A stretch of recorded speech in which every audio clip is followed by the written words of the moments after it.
Yep. Sorry about that hiccup, guys. Like I said, there's going to be technical difficulties. We were talking about Hugo Weaving anyway.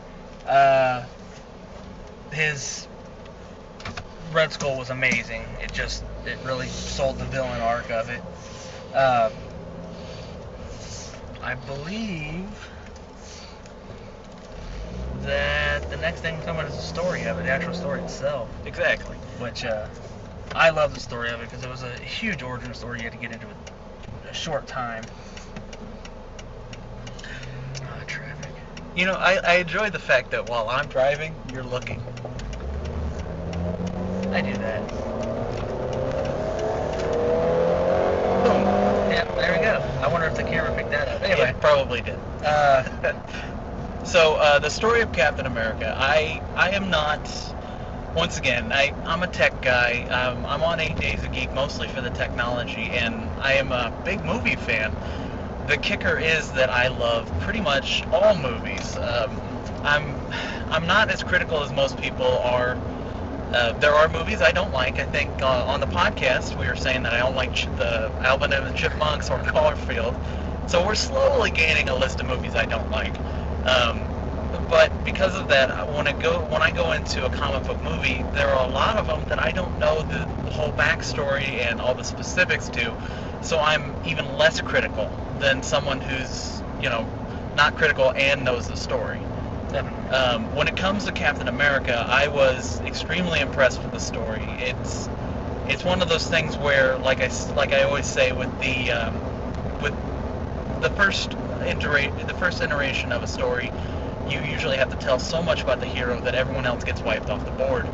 In this one, you had a lot of backstory with, you got Red Skull, you got, all kinds of stuff. They actually they spent more than maybe 5 minutes explaining who Red Skull was and why he was the way he was. And they didn't explain it all at once. Exactly. They broke it into segments throughout, and it was actually really interesting to do that. And then sitting in Cap, the little intro scene where we see Skinny Steve is fantastic. Just the growth of character from there to Captain America was worth the movie alone. I give it a 9.5 because I still just absolutely love the movie. Okay, I look at it sheerly from the movie standpoint, and I give it a very strong 9 to a 9.5. I'd say probably settling about 9 because I don't know so much about the story. If I did know the story a little bit more, I would be much more invested in the movie itself. Yeah. But 9. That's still a killer score. And there were scenes that need explanation in it, and I'll admit that. If you didn't see Thor, if you didn't see Iron Man, there's some things that didn't quite make sense. But if you did see those movies, there are things that you'll see in Captain America, and you'll be like, it's from Iron Man. Yeah. So Iron Man's dad. Exactly. As far as little things in there that I really like, when they first showed the World Trade Expo place, where it's the day big globe, tomorrow, future, whatever. There's a tank, and on the tank it says, "The man of the future, the synthesized man." And you see a red suit on the inside of it. That is the original Human Torch. Before the Fantastic Four, there was a Human Torch character, and that is that character. And it was actually kind of cool that they showed it there, and kind of a little, poke at early Marvel, saying that the Human Torch does exist back then, so we could possibly see the Human Torch in sequels. See, this is actually why we started doing Ride Home reviews, is because we have such conversations on the way home from movies, and they're just lost in the ether. We get something out of them and no one else does. So little tidbits like this is exactly why we decided to do it. And Marvel kind of played a joke on their fans at first. They said, "Oh, you'll see a cameo from the original Human Torch," and the way they were playing it up, they're making jokes because Chris Evans is the original Human Torch. Yeah. So you assumed they're like, oh, they're joking because it's Chris Evans, the original Human Torch. But then, if you think about it, and you start watching things, you see that the Jim Hammond android is there, and you're like, well, that is the original Human Torch. Really neat. And it was in a container, so it didn't have air touching. Because people know about the Human Torch is that when oxygen he ignites in a flame. So.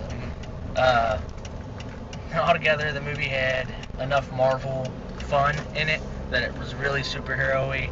The tie into Avengers is strong, and not to mention the trailer for the Avengers at the end. Oh yeah, definitely stay after the credits, as with every single And the Marvel credits are movie. long. The credits are long, but it's yeah, worth they were. it.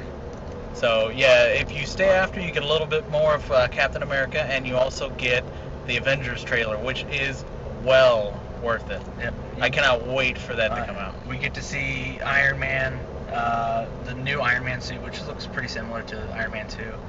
We see the new Bruce Banner. We don't see the new Hulk. We see the new redesign for Captain America's costume. We see the new redesign for Thor's costume. We see a shorter-haired Black Widow. We see Hawkeye for a second, kind of a little bit of his costume. We see Loki, so we know that Loki's got a part of it. I thought it was the Skrulls were the villain in the movie, but obviously, if you were there, they really didn't reveal any secrets at all. No, they showed maybe split-second flashes of almost every character, but some of them were literally so fast you couldn't tell who it was unless you knew exactly who that character was. And I know that Colby Smulders from How I Met Your Mother, she's going to be playing Maria Hill, an important character in the S.H.I.E.L.D. thing. And there are glimpses of her throughout real quick, but not enough to really know what's happening. So, Exactly. Altogether, as a linchpin for Avengers, they couldn't have done a better job. And I'm excited. I am too. All right. Well, guys, this has been a ride home review, the first of hopefully many. Like I said, we had some technical issues, and of course, I know the scene is a little scrunched, but hopefully, we'll get that fixed in later episodes. So definitely join us on our YouTube channel. On YouTube, we're 8 Days a Geek. That's the number 8 Days a Geek with no spaces. You can get to our website, www.8daysofgeek.com. And look at all of our written reviews and more of car ride reviews. And for more of me and Jesse, you can follow me at BrandoCop on Twitter. And you can follow Jesse at Pin of Doom on Twitter. Exactly. All right. Well, we are home. So, we'll see you guys next episode.